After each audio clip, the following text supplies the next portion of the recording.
आज का प्रश्न है Kapil sold 20,000 rupees stock of 4% at par.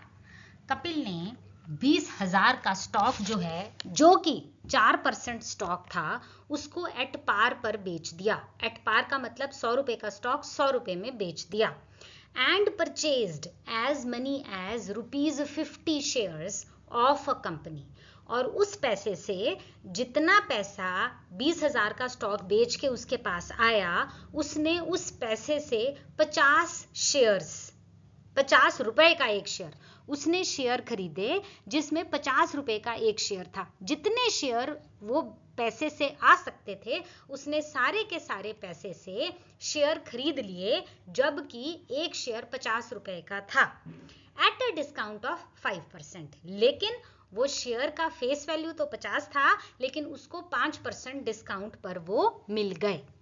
Brokerage भी दी उसने, ब्रोकरेज स्टॉक पर दी 1/4%। जो ये उसने बेचा था ना स्टॉक 20,000 वाला, उस पर ब्रोकरेज दी 1/4%। और जो शेयर्स खरीदे थे उसके ऊपर ब्रोकरेज लगी 25 पैसे पर ईच शेयर। एक शेयर के बदले 25 पैसे उसको ब्रोकरेज उसमें देनी पड़ी। तो स्टॉक पर भी उसने ब्रोकरेज दी, वो अलग से दी हुई है। और शेयर जो उसने खरीदे, 50 रुपए का एक शेयर जो उसने खरीदा, उसके ऊपर भी ब्रोकरेज उन्होंने अलग से दी हुई है। कंपनी जो है वो डिक्लेयर करती है डिविडेंड 6% के हिसाब से। आपको पता क्या करना है, find the change in income. तो पहले जब स्टॉक थे उसके पास तब इनकम आती थी, अब जब शेयर्स हैं तब भी इनकम आती है। आपको इनकम में चेंज जो है वो पता करना है। कैसे करेंगे? सबसे पहले हम इनकम पता करेंगे कि जब उसके पास ये 20,000 का स्टॉक था तो उसके पास इनकम कितनी आती थी। इनकम फ्रॉम 4% 20,000 स्टॉक पे कितनी इनकम आती थी? 4/100 इंटू 20,000, ये बन गया 800 रुपीज।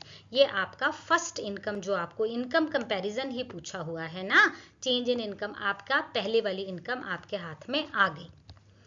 अब उसने ये स्टॉक बेच दिया है ना, स्टॉक एसपी ऑफ ₹100 स्टॉक आएगा 100 माइनस 1/4। ये क्यों आएगा? क्योंकि उसने स्टॉक के ऊपर जो ब्रोकरेज दी है वो 1/4% है। तो एसपी जब हम सेल करते हैं तो ब्रोकरेज माइनस की जाती है, इसलिए 100 माइनस 1/4 ये बन गया 399/4। ये है सेलिंग प्राइस 100 रुपए के स्टॉक का। अब 20,000 के स्टॉक का क्या सेलिंग प्राइस रहेगा? 399/4 इंटू 1/100 इंटू 20,000, ये बन गया 19,950। ठीक, अब इस पैसे से उसने शेयर्स खरीदे। ठीक, डिस्काउंट ऑन ईच शेयर, कितना डिस्काउंट उसको शेयर के ऊपर पड़ रहा है? 5/100 इंटू 50, यानी कि 5/2 जो है वो उसका डिस्काउंट पड़ गया। कॉस्ट प्राइस ऑफ 1 शेयर क्या आएगी? 50 रुपए का एक शेयर है, डिस्काउंट माइनस कीजिए 5/2 और ऐड करनी पड़ेगी ब्रोकरेज। ब्रोकरेज क्या है यहाँ पर? ब्रोकरेज इज 25 पैसे पर शेयर। तो ये बन गया 50 माइनस 5/2 प्लस 1/4, ये बन गई आपकी कॉस्ट प्राइस। आप प्लीज दोबारा सुनिए, जो उसने शेयर्स खरीदे वो उसको डिस्काउंट मिला ना 5% का, तो डिस्काउंट ऑन ईच शेयर पहले हमने निकाला 5/2, तो कॉस्ट प्राइस ऑफ 1 शेयर क्या बनी? 50 माइनस 5/2, और आपको ब्रोकरेज ऐड करनी पड़ेगी, तो ये बन गया आपका 191/4। अब इस पैसे से उसने क्या किया? उसने शेयर्स खरीदे। ये है कॉस्ट प्राइस ऑफ 1 शेयर। पैसा कितना आया था उसके पास? इतना 19,950 रुपए, और एक शेयर उसको पड़ा 191/4 का। तो कुल कितने शेयर्स खरीद पाया वो आएगा 19950 डिवाइडेड बाय 191/4, जो कि एक शेयर की कीमत है। तो आपको राउंड ऑफ करके उसने 417 शेयर खरीद लिए। अब पता करना है इन 417 शेयर पे कितना डिविडेंड आएगा। Dividend on 417 shares of 50 each, कितना डिविडेंड दिया है? 6%। तो 6/100 multiplied by 50 multiplied by 417 share. ध्यान देने की बात यह है कि आपने सिर्फ 417 के ऊपर डिविडेंड नहीं निकाल लेना, 50 शेयर हैं, 50 को यहाँ मल्टीप्लाई करना बिल्कुल मत भूलना।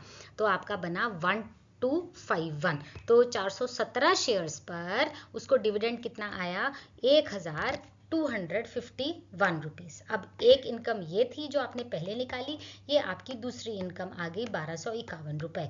आपको पूछा गया है चेंज इन इनकम, तो आप बोलेंगे इंक्रीज हुई है हमारी इनकम 1251 माइनस 800 जो कि ये वाली इनकम थी, इन दोनों को माइनस कीजिए, आंसर आता है 451। तो जब उसने स्टॉक बेचकर शेयर खरीदे उसके बाद उसकी जो इनकम है वो 451 रुपीज से बढ़ गई। This is the answer to the question. Please मेरे चैनल को लाइक कीजिए, सब्सक्राइब कीजिए। आपको कोई डाउट हो तो आप प्लीज़ कमेंट सेक्शन में पूछ सकते हैं, कोई सुझाव हो आप वो भी पूछ सकते हैं, कोई और प्रश्न हो आप वो भी पूछ सकते हैं। Thank you for watching. Stay safe, stay blessed.